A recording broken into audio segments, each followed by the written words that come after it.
pendaftaran pejuang dan muda Malaysia ditolak. Jabatan Pendaftaran Pertubuhan ROS semalam telah menolak permohonan Parti Pejuang Tanah Air Pejuang dan Ikatan Demokratik Malaysia Muda. Dilaporkan ROS telah menghantar surat penolakan pendaftaran kepada kedua-dua parti itu lewat petang semalam. Perkara tersebut disahkan oleh Peguam Pejuang Muhammad Rafiq Rashid Ali seperti dilaporkan di Age Markets yang memaklumkan bahawa mereka menerima surat dari ROS pada pukul 5.45 petang semalam. Pada Disember tahun lalu, Pejuang telah memfailkan permohonan semakan kehakiman bagi mencabar tindakan ROS yang masih belum meluluskan pendaftaran parti berkenaan. Setiausaha Agung Jawatan Kuasa Penaja Pejuang Dato' Amiruddin Hamzah memfailkan permohonan itu di Mahkamah Tinggi menerusi firma guaman Tuan Haider & Co dengan menamakan Ketua Pengarah ROS dan ROS sebagai responden pertama dan kedua. Bukan setakat itu sahaja, permohonan Ikatan Demokratik Malaysia Muda Malaysia untuk menubuhkan sebuah parti politik ditolak tanpa sebab yang munasabah oleh Jabatan Pendaftaran Pertubuhan Malaysia ROS.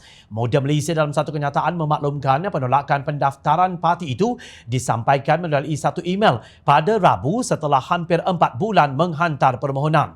Kami kecewa dengan penolakan ini. Di pihak Muda, kami telah memberi kerjasama penuh kepada ROS dan memenuhi segala syarat untuk pendaftaran.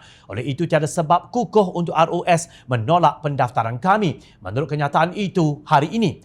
Terdahulu, Ahli Parlimen Muar Syed Abdul Rahman mendaftarkan parti baharu itu dengan ROS pada 17 September lalu selain surat peguam berkaitan isu pendaftaran telah diserahkan pada 21 Disember lalu.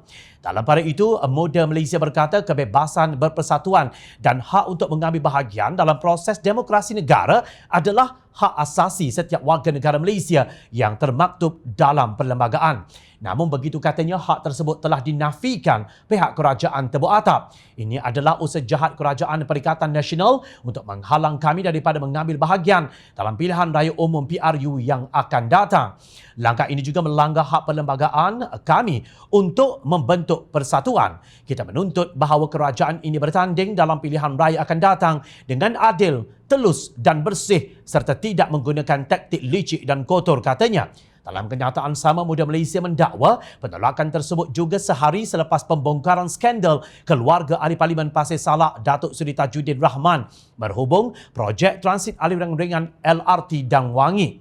Sebagai itu, bergerak ke depan, Muda Malaysia akan mempertimbangkan segala pilihan yang sedia ada termasuk tindakan mahkamah. Alahai Perikatan Nasional, rasa gentar ke dengan kehadiran pejuang dan muda di persada politik tanah air atau rasa tergugat dengan kehadiran parti baharu yang bakal menggugat kedudukan Perikatan Nasional yang tidak pernah stabil sejak tertubuhnya kerajaan Tebuk Atap Mac lalu.